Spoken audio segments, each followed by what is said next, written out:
The other person very involved in the Soul Foundation that I wanted to ask about, because he's another huge name in this field and he's come up on the show, is Jacques Vallee.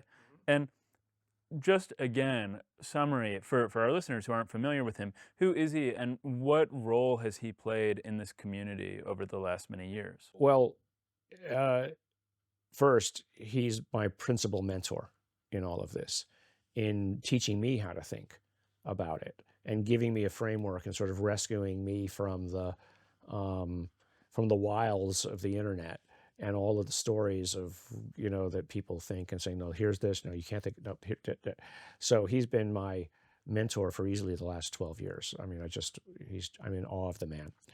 He's 85 or 86 and he's still running around like a maniac. But he was the first person to come up with the interdimensional hypothesis, saying that you need to think beyond the concept of alien and limitations of what alien means to explain this. And he became actually a heretic amongst he also went through a phase where the UFO community was like, oh, no, he's absolutely wrong. These are aliens from another planet. He's like, no, maybe they're from this. And again, it was just like, I'm just saying maybe, I'm not saying it is.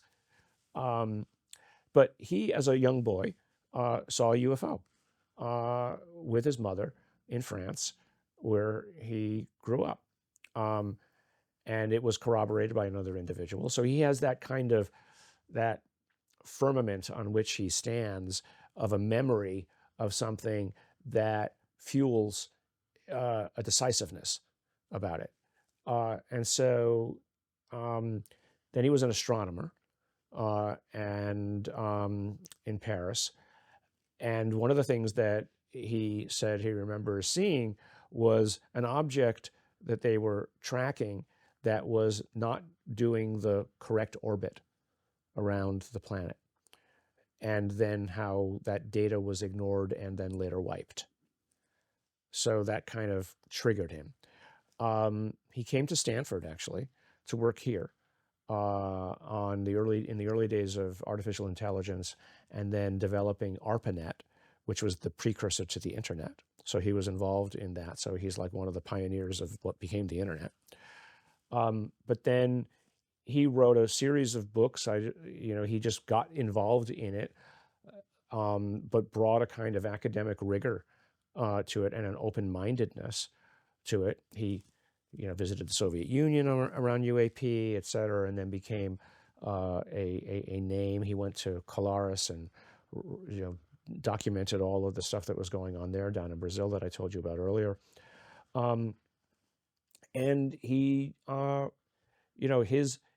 his involvement is always welcome because he brings such a fresh perspective to the whole thing, and is, if anything, he's the devil's advocate to any idea you might have.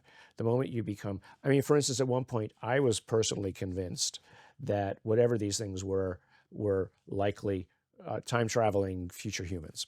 It was the only explanation in my head. And then he just disabused me of my, by just kicking the foundations from underneath my argument. And I loved that.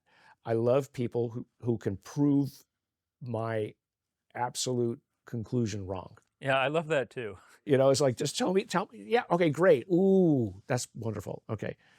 Because that means you've advanced. Yeah. If something you really believed is proven wrong, then you've learned something really important. Some people hate that, but. And he wrote a series of books called Forbidden Science. He's up to like volume 6, I think. And somebody told me, oh, you need to read Jacques' diaries. They're his diaries from the beginning of when he got involved with this, and like literally nearly every other day. And maybe each day might only be a page or even half a page or even just a paragraph, but documenting all the players. I never thought anybody's diary could be anything other than boring. Riveting from beginning to end. And he's finally on, I think, volume 6, and I finally show up in like volume 6. It's been interesting kind of reading, the conversations that I had with him back then. But I wish I had, again, that kind of discipline to have done something like that over the years. It's like people who take pictures of themselves from when they were like 7 years old until today, and the changes over time. And so he, it's the written history of the field for the last 50 years, 60 years. And so, how can you not honor someone like that? And I think he's more or less universally adored.